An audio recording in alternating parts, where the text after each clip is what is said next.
c'est le prix.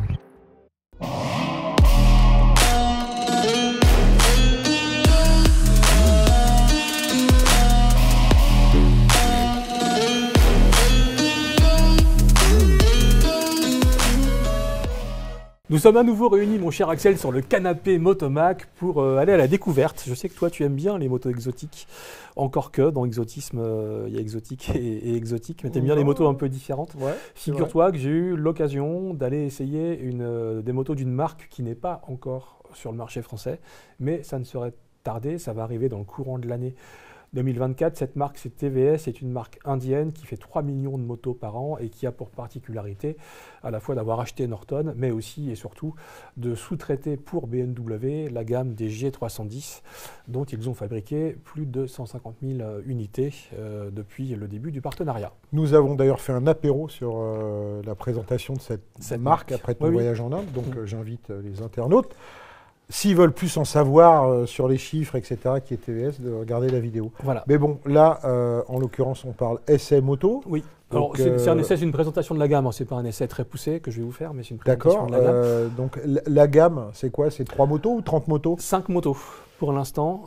D'accord. Mais il faudra de toute façon qu'il y en ait d'autres, notamment parce que pour coller parfaitement au marché français, il faudra aller au-dessus en cylindrée que les 310 qui sont aujourd'hui le top de ce qui se fait. Alors, c'est 5 motos en 310, en monocylindre. Pas toutes les 5, c'est pas que les 310. Ah, d'accord, ok. Aujourd'hui, ce qui se fait de mieux chez eux, c'est ça. Ils ont aussi racheté Norton et il y a des projets de remettre en ligne le bicylindre vertical 960 refroidi par air. Ouais. Ils ont les moteurs à base de V4, les sportives à base de V4 Aprilia. Et ils ont officiellement abandonné. Il y avait toute une gamme de roadster et de scrambler qui était supposée être construite sur ce moteur ex ou copie de Kawasaki ER6 qu'on trouve dans la moitié des motos chinoises. Ouais. Ils avaient sorti ça pour la sortir à un tarif correct. Ils ont officiellement annoncé qu'ils l'abandonnaient parce que le moteur ne correspond pas à l'idée que tu te fais d'une Norton. Enfin, faut pas déconner. Ouais, tu m'étonnes. Une Norton avec un moteur, ça le fait pas. Commençons par la gamme. Mon cher Axel, l'entrée, c'est le iCube, un petit scooter électrique, équivalent 125. CE02 en fait. Alors figure-toi qu'il fabrique le CE02. C'est pour ça que je disais ça. On va en parler tout à l'heure. Ouais. Le iCube, c'est un petit scooter électrique équivalent 125 qui est donné pour 80 km/h en vitesse de pointe. Ouais. Je sens tes tétons qui commencent à friser là, devant l'excitation. 80 km/h, ça peut être très rapide dans certaines circonstances. C'est vrai, c'est vrai. Et en fait, ils annoncent 100 km d'autonomie et on l'a utilisé sur circuit, donc un peu à bloc tout le temps. Et d'après les tests qu'on a pu voir, l'indicateur d'autonomie restait cohérent sur le truc. Donc, a priori, sa qualité première, ce serait d'être sur une autonomie vérifiée de 100 km, ce qui est pas mal du tout. Donc, ce serait le premier constructeur au monde qui annonce une autonomie qu'on peut faire. Oui, parce que sur les trucs électriques, en général, tu enlèves 40%. Ouais, tu enlèves la TVA, facile. D'accord, ok. Donc là, pour l'instant, ça tient. Que dire de plus? Pas grand-chose, c'est un scooter électrique, donc en émotion, c'est comment dire un discours d'Anne Hidalgo, tu vois, céphalogramme plat. Madame Hidalgo. Madame Hidalgo, c'est ta mère, toi tu votes pour elle en fait, parce que vu que tu te déplaces à vélo. Bah non, je vote pas en fait, je vote pas pour elle. Bah elle commence à m'emmerder un peu là. Ah, pourquoi? Parce que là, je commence, on fait un aparté rapide. Paris, ça devient compliqué là. Ah! Je commence à me choper pas mal de PV. Ah, bien. Surtout avec les caméras, les pieuvres. Ah oui, toi tu t'en fous que tu t'arrêtes nulle part. Bah non, mais moi avec ma moto, des fois je prends un couloir vélo, un truc comme ça, et là je viens encore de recevoir un PV, boulevard de Ménilmontant, tu vois, avec une caméra pieuvre. Alors, j'ai enfreint la loi. Bon, enfin là, tu te dis merde, t'es vraiment surveillé de. T'as pensé acheter un paintball? Non, mais je vais refaire la bonne vieille méthode du truc sur la plaque d'immatriculation parce que je chope des petits PV comme ça. Et puis j'ai appris des trucs pas très sur l'histoire de plus rouler la nuit dans Paris. Enfin bref, on n'est pas là pour ça. Mais en tout cas, avec un iCube, tu pourras peut-être parce que c'est un scooter électrique. Et puisqu'on parlait de ces scooters, t'as vu cette façon de revenir dans le débat. Puisqu'on parlait de scooters électriques, ils ont un truc qui est assez stylé, qui est le X. C'est un scooter électrique look sportif. Le X, comme l'industrie du X. Comme un film X.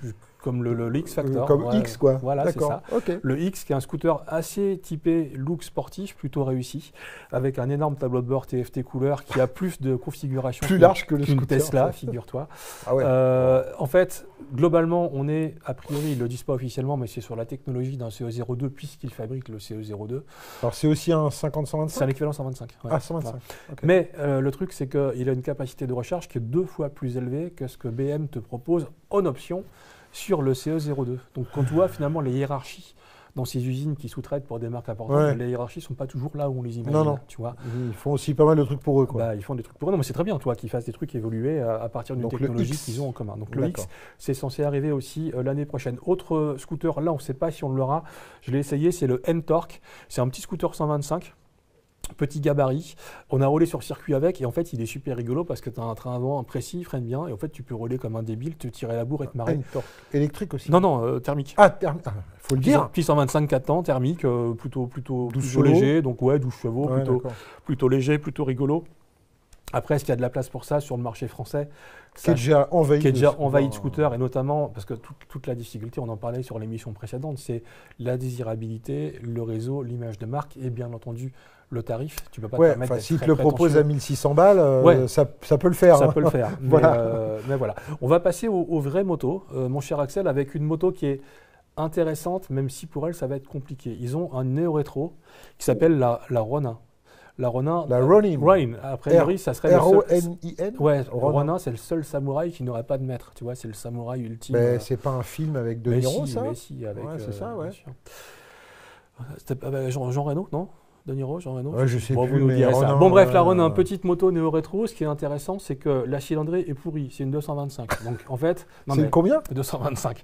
Donc, si tu veux percer sur un marché comme le nôtre avec une 225, c'est mort. Du coup, la cylindrée, elle apparaît même pas. C'est une 125 plus 100. Non, ouais, 125 plus 100. D'accord. Donc, la cylindrée n'apparaît même pas sur le nom de la moto. C'est la Ronin tout court. Par contre. Les Indiens ont une vraie expertise du petit moteur 4 temps parce qu'ils en font depuis des décennies et des décennies. En fait, en vrai, malgré sa cylindrée réduite dans l'absolu, elle a la même puissance qu'une 350 Royal Enfield, 20 chevaux. Ouais. Et surtout, parce que tu te dis, bon, un petit moteur, 4 temps, c'est pointu, il faut le tirer dans la gueule, ça vibre à mort dans les tours, etc. Ben là, pas du tout, puisqu'en fait, elle a son couple maximal à 3700 tours, ce qui est très bas pour un petit mono, parce que tu es tout de suite à ces régimes-là. Et en fait, le couple, il est quoi? C'est 20 Nm, oui, sur un 200, tu peux pas faire plus. Sachant qu'une Royale, ça doit être 28 ou 30, un truc comme ça. Mais toujours est-il que c'est un moteur qui est disponible tout de suite. Alors, je ne l'ai pas essayé dans l'Himalaya à 2 chargés, tu vois, mais en fait, ce qui est étonnant, c'est qu'en fait il est disponible, il répond tout de suite et que tu as une petite moto, tu vois, c'est typiquement le petit commuteur pour rouler la nuit dans Paris ou dans ta maison de campagne. Petite moto sympa. D'après les rumeurs, on a réussi à sortir une évaluation, ça pourrait sortir à moins de 4 000 €. Ce qui est 4 000 €, c'est le prix d'une 125, même pas très prétentieuse, tu vois. Donc après, encore une fois, la cylindrée, le réseau, l'image, tout ça, il y a tout un boulot à faire derrière. Elle a une belle gueule? Elle a plutôt une belle gueule.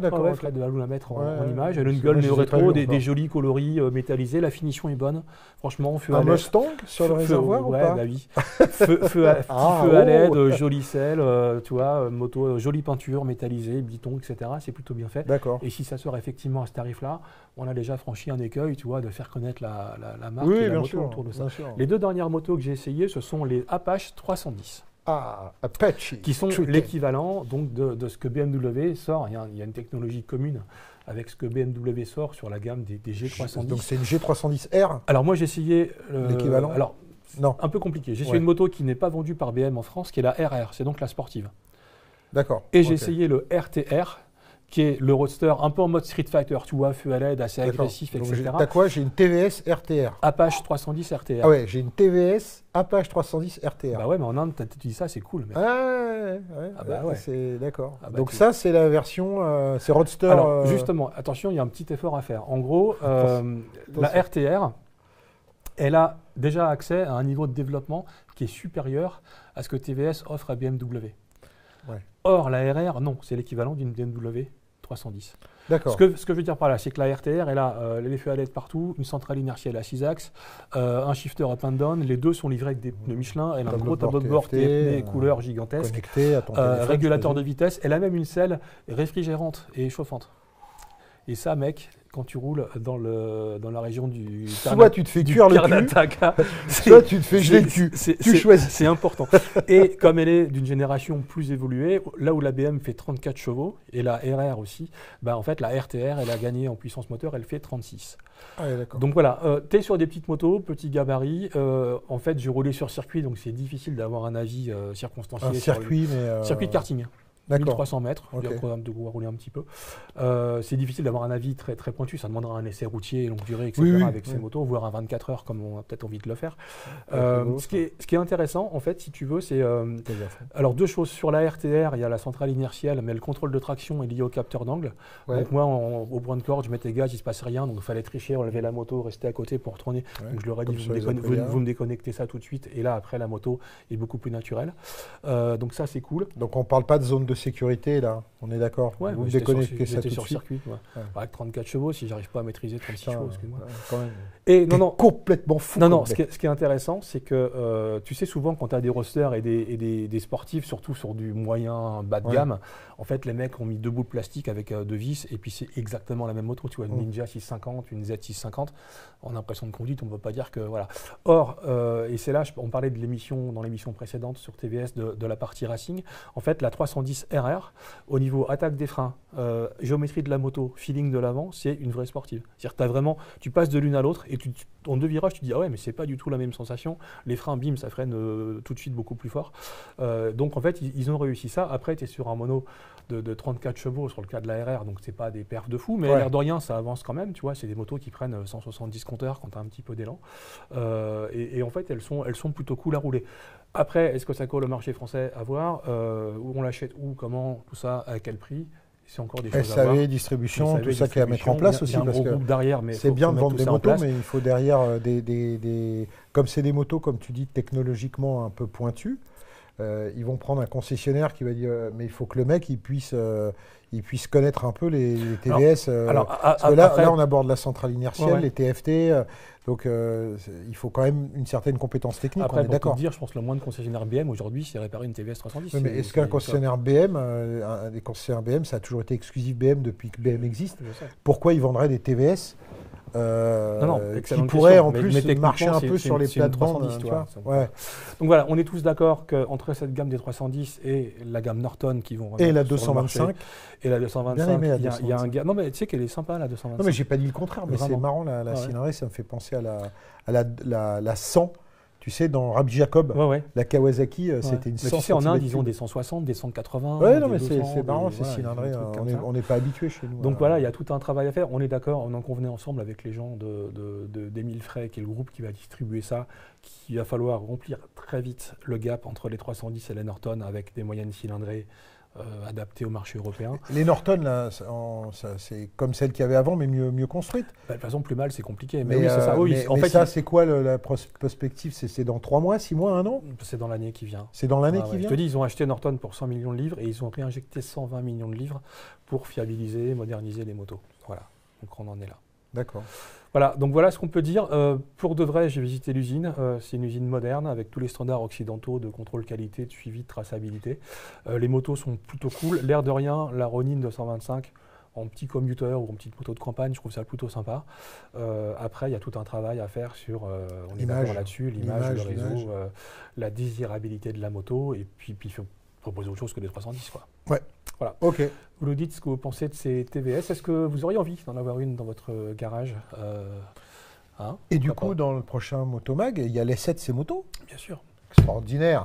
Il y a l'essai, l'histoire, l'usine, il y a tout. Dans le numéro 407. Numéro 407. D'accord, voilà. Ok. Écoutez, dépêchez-vous d'aller acheter Moto Magazine pour l'essai des TVS. Voilà, merci de nous suivre. On est prudent, TVS comme sur autre chose. Bisous sur le casque. Merci à Fred à la technique derrière cette caméra. Des débriefs de GP, des offs, des apéros, des émissions d'actu, des essais. Il y a plein de trucs, des lives. Il y a plein de trucs à venir sur la chaîne YouTube de Motomag qui n'existent que parce que vous achetez le magazine. Merci pour ça. Bisous. Salut.